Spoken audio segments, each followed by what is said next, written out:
Alas Pilipinas muling haharapin ang Vietnam sa 2024 CV League. Umubra kaya ang Japan training ng Alas? Gia de Guzman, excited sa bagong alas ng Pilipinas na si Alyssa Solomon. At Gemma Galanza, last minute na tinanggal ni De Brito sa team roster ng Alas. Makalaro pa kaya siya this match? Nasa Thailand na nga ang ating Alas Pilipinas para sa laban nila sa 2024 CV League. Ito ang simula ng kampanya nila upang mabuhay muli ang kanilang glory days.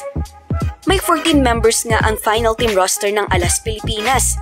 Hindi nga makakapaglaro this time si Angel Canino dahil sa academic commitments nito.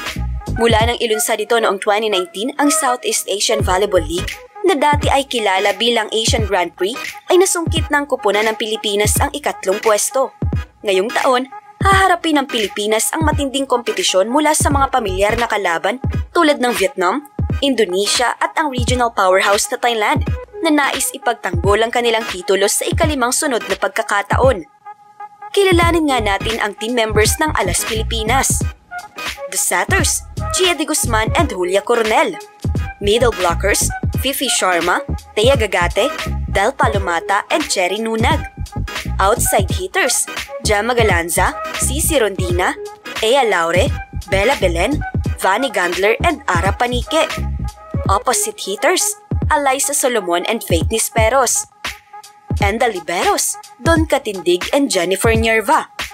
Ang addition nga ng power opposite hitter na si Alyssa Solomon ay magbibigay ng advantage sa team in terms of her height na pwedeng ipangtapat sa mga naglalakihang mga kalaban. Dagdag mo pa ang leadership from Captain Gia de Guzman at dynamic contribution ng ating PVL Darnas na sino Gemma Galanza at Cici Rondina. Ang opening match nga na ito ay kaabang-abang. Ang success nga ng Vietnam ngayon at ang malakas na impact ni Beach to Win ay isang malaking challenge para sa Alas Pilipinas. Ngunit alam nating di basta padadaig ang Alas. Asahan natin na ang kanilang intensive training sa Japan ay magbubunga. Ang kanilang paghahanda ay mas pinaunlad pa ang kanilang skills at team cohesion upang ma-enhance ang performance ng team.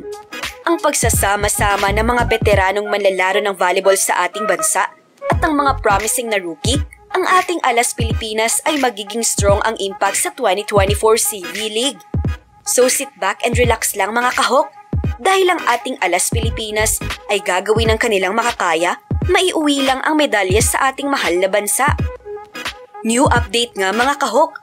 Dahil ang ating kumaring Gemma ay last minute na tinanggal ni De Brito sa final team roster ng Alas. Pinalitan siya ni Ara Panique.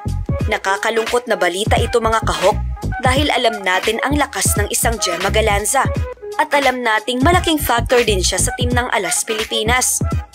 Marami nga ring tagahanga ng PVL Darna ang na-disappoint kay De Brito.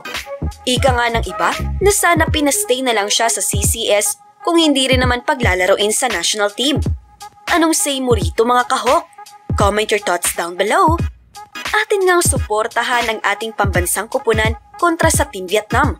August 2, 2024 at 8 p.m. Don't forget to subscribe, like, and comment on this video. I-click din ang notification bell para lagi kayong updated sa mga Creamline happenings.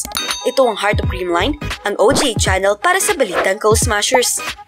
I think there's always a chance, no matter how small the chance is. Lalaban at lalaban naman kami. We all know that Vietnam is a much more experienced team compared to us, lalo na recently lang din kami nabuo.